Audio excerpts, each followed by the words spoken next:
Yo guys, what is up? Here we are with another reading video. Here on chapter 18.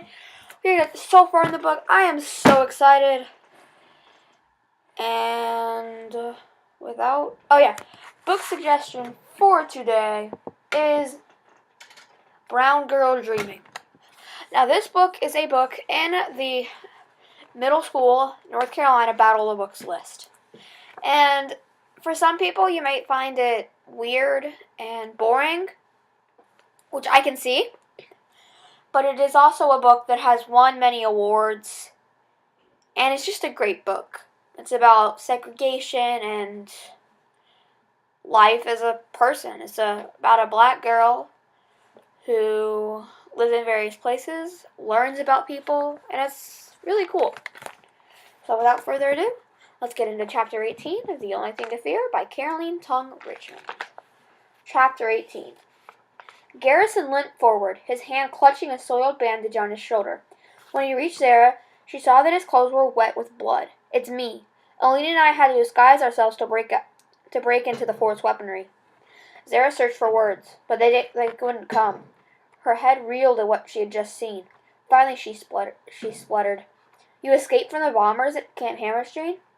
"We both did," Garrison nodded at his companion, who stared warily at Uncle Red and Bastian. "Celia Foggett didn't. One of our colleagues, Paul Murdoch, is acting commander-in-chief for now. He's the one who carried out the attack here." Both Uncle Red and Bastian looked as tongue-tied as Zara. "These disguises, said Uncle Red. "Think that to Aline Silverman." Garrison gestured at the young woman next to him. "She has the ability to manipulate appearances as well as others, as long as they're standing nearby. She's the one who infiltrated Channel 7 and got the Alliance attack broadcasted. We were in the armory when I got shot. She dragged me out. She was taking me to the medics when I saw you flying over us." His eyes searched over Zara. "You didn't tell me you were an anomaly." "She's a dual anomaly," Uncle Red cut in, "and it was my call to keep her powers a secret. The fewer people who know about it, the safer she was." "A dual anomaly?" Garrison said, coughing. "What's your other power?" "Lightning," Zara said tentatively. "I only just manifested that, though." "You could have been an asset tonight if your uncle had told us." Garrison grimaced and leaned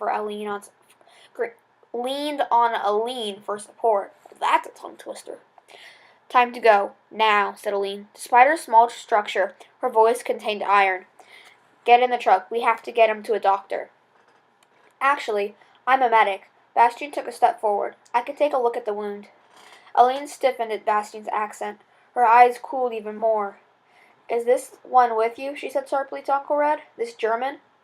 Uncle Red stood warily from Bastian to Aline, then to Zara. "He is," he said slowly. "He saved my niece's life." "He wants to join the Alliance," Zara said to Aline. She walked towards Bastian, who was holding his breath. "He's no more of a Nazi than I am." Garrison groaned, but managed to lift up his head. "We'll take him with us. Aline, let's get into the truck." "Exactly where are we going?" Uncle Red said. "What about the rest of the Alliance?" "Get in and I'll explain," Garrison replied. Relief washed over Zara, grateful that her uncle and Garrison had accepted Bastian without any bullets getting fired. At least for the moment. The four of them climbed into the back of the military truck, which was filled with black crates, weapons that Garrison and Aline must have stolen, while Aline went around to the driver's seat. Bastian helped Garrison lie down and got to work examining his shoulder, cleaning it and sewing it with a medical kit that Aline had handed to him. When Bastian was finished, he urged his new patient not to move, but Garrison waved him off and started talking. "We need to head out now. The mission of Fort Goring was a success," Garrison said while Zara, Bastian, and Uncle Red sat around him. "We've used 10 trucks to clean out the fort's armory. That's more than we had hoped for." "So what happens next?" said Uncle Red. "Murdoch will retreat with the rest of the rebels, but Aline and I have our own mission ahead of us." Aline swiveled her head around. "That's classified information." "We'll need Zara for this next mission as well. You two are the only anomalies we have left. Kennelly's dead, and Schmidt was shot twice. And we don't know what happened to Zhang. We have no other choice." Aline sighed but nodded.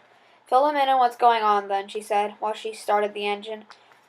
Bastian pointed towards the tunnel out of the fort, explaining how it was one of the escape routes that only his father and his officers knew about. As Aline guided the vehicle through the dark tunnel, Uncle Red turned back to Garrison. What what does Zara have to do with this mission of yours? Said Uncle Red. Is the Alliance still planning on storming New Berlin? Yes, but it's more than that. Murdoch will lead a siege on the capital. That plan is a go. But while the rebels sweep through New Berlin, Aline and I are going straight to the White House. The White House?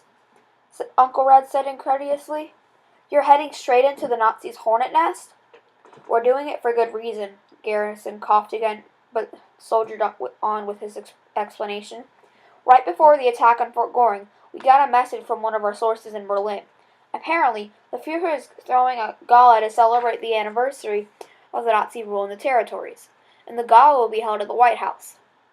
We think this last-minute celebration is another desperate attempt to throw off the Soviets, to remind them that the Empire is still strong. Dieter is coming to the territories then, Bastian said, steadying himself as the trunk bumped through the tunnel. And what is this attack on New Berlin? I should have told you earlier, Bastian. Zara cut in, realizing that she had never filled him in on Operation Burning Eagle. She hadn't thought it was necessary after Camp Hammerstream. She'd assumed the Alliance would call off everything. And so, very quickly, she explained the operation to Bastian, or at least what Garrison had told her during the first visit to the farmhouse. But I don't know what the Alliance plans to do at the White House. She glanced at Garrison. What's going on exactly? And what does it have to do with me, she thought. Like I said, Dieter is throwing a gala for all his high-ranking officers and diplomats. He's already been in New Berlin for weeks now. In fact, ever since the Reds pushed into the borderlands. His advisors worried that Premier Volkov would try to bomb Berlin, so they sent Dieter across the ocean to where they thought he'd be safer. He has been tucked away at the White House ever since. Will Dieter's double be at this gala? Said Uncle Red, both of his brows knitted together. Yes, the double will attend the event while the real Fuhrer is hidden in the Richemont Boulders residential wing. He is still very ill, from what our sources tell us. When will this gala take place? Next week, Uncle Red asked. Tomorrow night, actually, said Garrison. That's when we'll launch the biggest mission the Alliance has ever undertaken. And what's that? Zara said, the hairs on her neck prickling. Garrison's eyes locked onto hers. We take out the eagle. We assassinate the Fuhrer. Zara drew in a sharp breath. Beside her, Bastian froze. You want to do what? The Alliance had never tackled something on this level before, or with so little time to plan.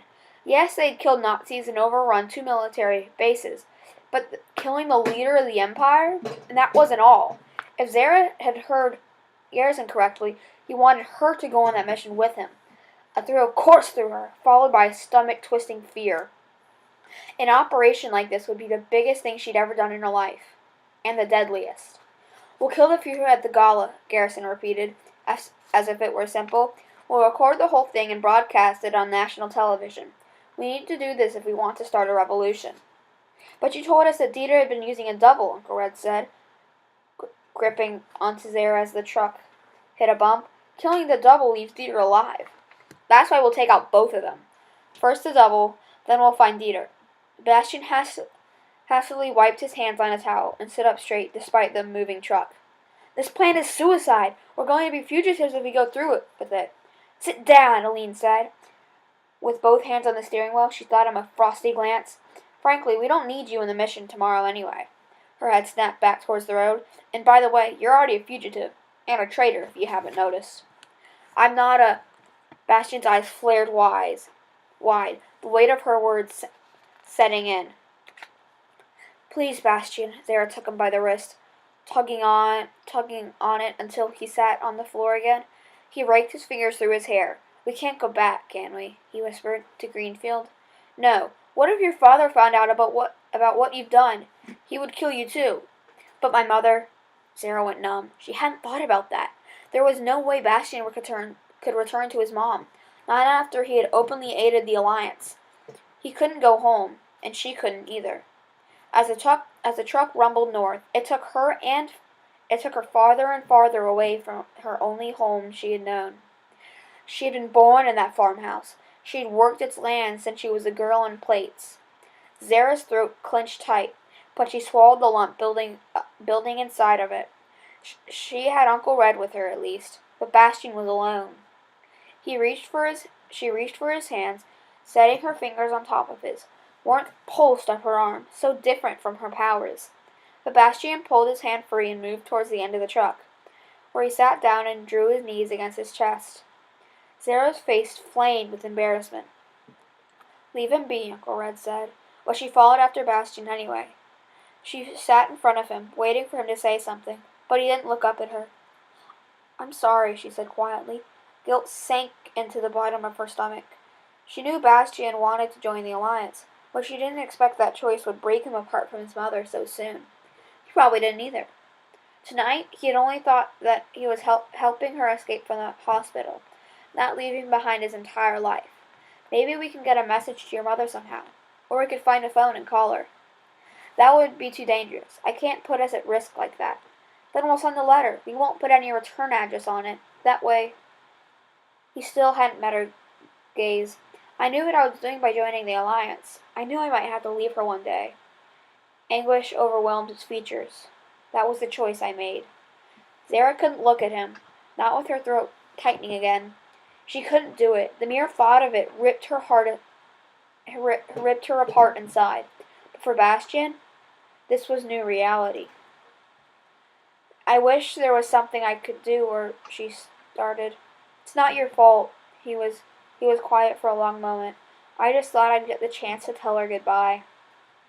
From the front of the truck, Aline called out, "We're a few hours away from New Berlin. You better get some sleep if you can." Zara started to move away from Bastian. I'll let you get some rest. We've all had a long night." He caught her hand, and she froze. He had pulled away from her only a minute ago. But now his fingers curled around hers, gently seeking them. "You don't have to go. I don't mind." Zara could only nod, and she didn't let go of his hand. Tingles spread from her palm, climbing up her wrist and arm. "I'm sure your own mom is okay. She's safe." He squeezed her hand. "Safer than we are, at least." And that is the end of chapter 18. I know that was a short chapter, but some are like that. So make sure you leave in the comments if you want me to do, for the last two chapters, do like a live stream or something, or I can try a stream. Actually, a stream probably wouldn't work, but I could try something like that just to see if it would work. Or even if I just do a video, but I do it like 2 chapters at once. So it'd be a longer video, but it'd be the last 2 chapters, or the last 3, or the 2 in the middle, something like that. So that is about it. Make sure to like, subscribe, and comment down below. And I will see you guys in my next video.